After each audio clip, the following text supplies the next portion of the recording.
Welcome back. Thanks for joining us for this deep dive. Make sure you subscribe because a major development in the Lynette Hooker investigation is about to shatter everything you thought you knew about this case. Throw out Brian Hooker's original story of his wife falling from a helpless, drifting dinghy. A shocking new update from federal agents has completely dismantled his entire alibi. The Coast Guard recently intercepted Brian's vessel at sea and extracted critical digital data from his green smartwatch. The chilling truth: GPS logs prove his boat was never actually drifting in that storm. It was being actively steered, making tight circles over two incredibly deep ocean trenches. Detectives suspect he was dumping a heavy object straight to the seafloor. While federal agents have gathered DNA from Lynette's family, preparing to identify her remains as soon as divers locate them.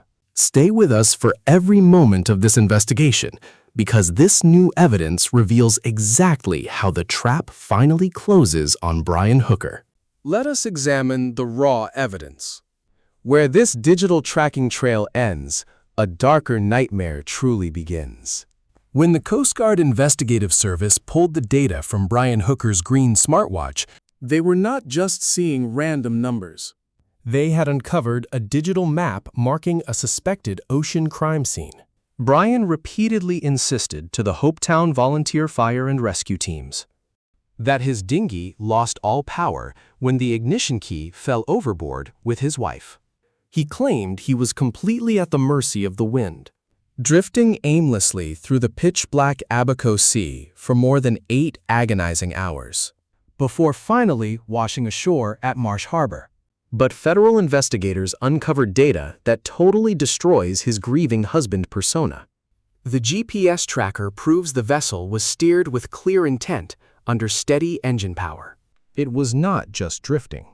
The boat traveled straight to 2 isolated coordinates where the ocean floor drops off into deep water. Upon reaching those precise spots, the vessel did not just float past. Instead, the digital logs show it circling tightly in place, spinning repeatedly, as if someone had deliberately dropped anchor to keep the boat steady against the heavy storm. This revelation steers the entire investigation in a dark, ominous direction. Why would a man who claimed his engine was dead, and who was supposedly searching for his missing wife, stop to circle in the deepest ocean waters? Investigators quickly woke up to a chilling reality. Brian was not drifting. He was executing a calculated plot. He spent critical hours at those precise offshore coordinates in the dark, hovering directly over the deepest underwater drop-offs. But this is where the investigation takes a dramatic turn, presenting detectives with a deeply troubling question. If Brian's vessel was actively powered and steering through the night, how did he end up hitting the beaches of Marsh Harbour not just once, but twice on that same morning? This double beaching at Marsh Harbour marks the very moment Brian Hooker's timeline completely disintegrates into a web of impossible lies. He assured local police officers and the frantic search volunteers that he merely drifted aimlessly through the dark waters, making landfall at a single spot where he managed to scramble ashore. But federal detectives tracking his digital footprint uncovered a deeply unsettling pattern. His small boat actually made landfall at 2 separate spots hours apart that Easter Sunday morning.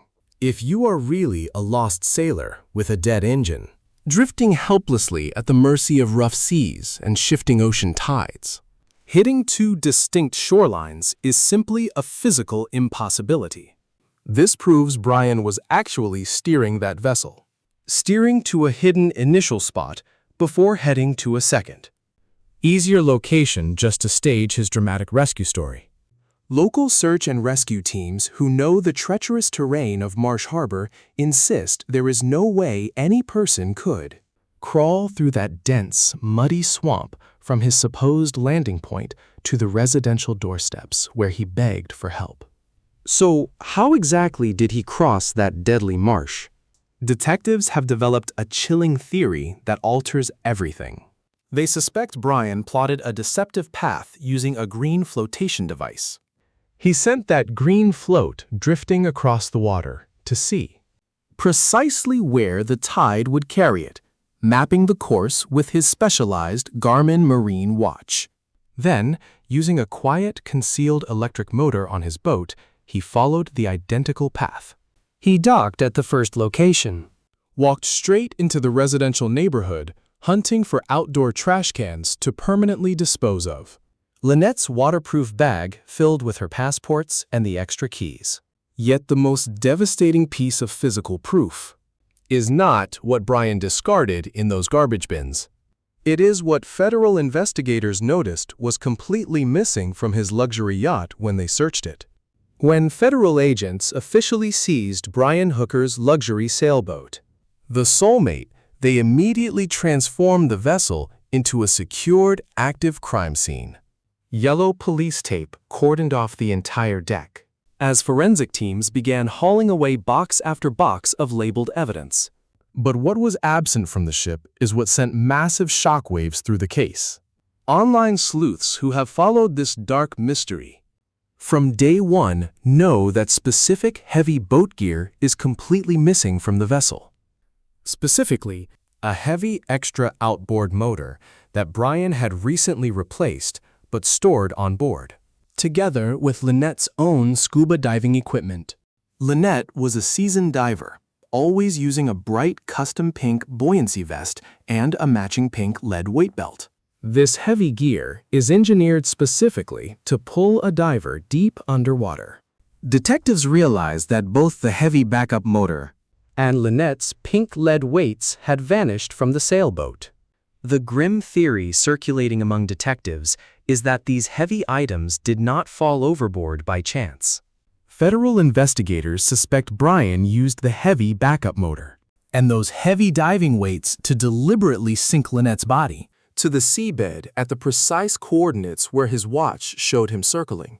This completely dismantles his original claim that she merely slipped and tumbled off the rear of the small boat.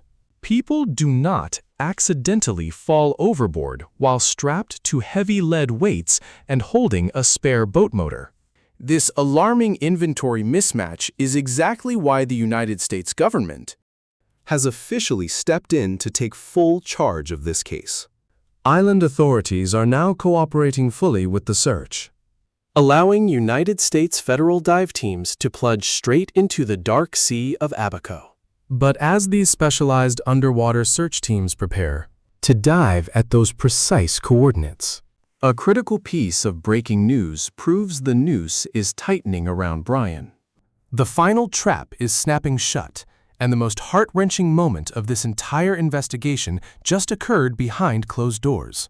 Federal agents recently sat down with Lynette's grieving mother, Father and daughter to officially collect their DNA samples. This is no routine legal procedure.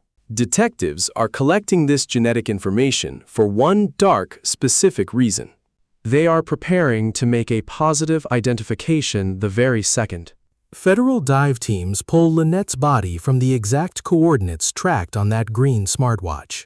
Brian Hooker believed he was clever enough to outrun the law.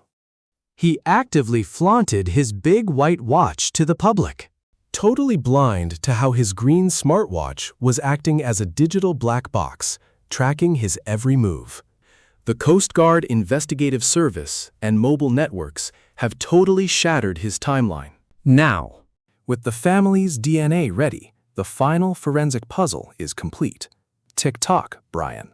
The noose is tight, the evidence is airtight, and handcuffs are coming next.